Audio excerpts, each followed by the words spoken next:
আসসালামু আলাইকুম everyone, welcome to Baby Bite BD. গরমের সিজনে তরমুজের জুস আমরা প্রত্যেকেই খেয়ে থাকি। তো জুসের মধ্যে টুইস্ট আমরা খুবই পছন্দ করি, সেজন্য আমার আজকের প্রচেষ্টা, আমার আজকের রেসিপি ওয়াটারমেলন লেমনেড।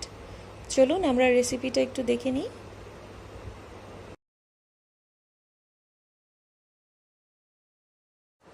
আমি একটা ব্লেন্ডারের জগ নিয়ে নিয়েছি, এর মধ্যে আমি এক বাটি তরমুজ দিয়ে দিচ্ছি, প্রায় 1.5 কাপের মতো হবে। তরমুজগুলোকে আমি বিচি ছাড়িয়ে নিয়েছি, এরকম করে কেটে নিয়েছি, বিচি থাকলেও অসুবিধা নাই।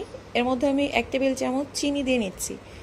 আমি যে তরমুজটা নিয়েছি এটা বেশ মিষ্টি, এই জন্য আমি চিনি কম দিয়েছি। আপনাদের তরমুজ যদি একটু পানসে হয় তাহলে চিনিটা বাড়িয়ে দিবেন।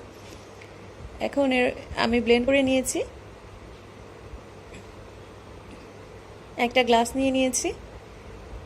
এখন আমি এর মধ্যে এরকম করে কেটে নিয়েছিলাম, একটা লেবুর অর্ধেক ছোট ছোট করে কেটে আমি একটু থেতলে নিয়েছি।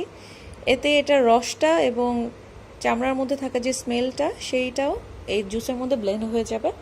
এখন এর উপরে আমি কিছু বরফ কুচি দিয়ে দিচ্ছি।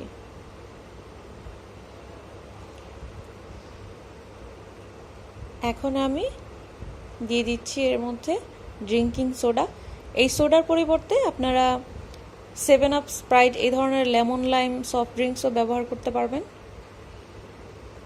আমি বরফটা যেই পরিমাণ উঁচুতে দিয়েছিলাম এর মধ্যে আমি এর পরিমাণই আমি সোডাটা দিয়েছি। এর উপরে আমি যে তরমুজের জুস বানিয়েছিলাম সেটাও আমি দিয়ে দিচ্ছি।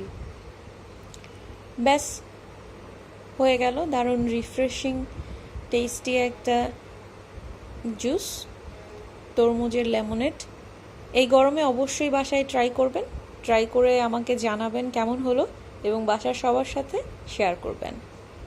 থ্যাঙ্কস ফর ওয়াচিং, ভালো থাকবেন, প্লিজ আমার চ্যানেলটা সাবস্ক্রাইব করবেন।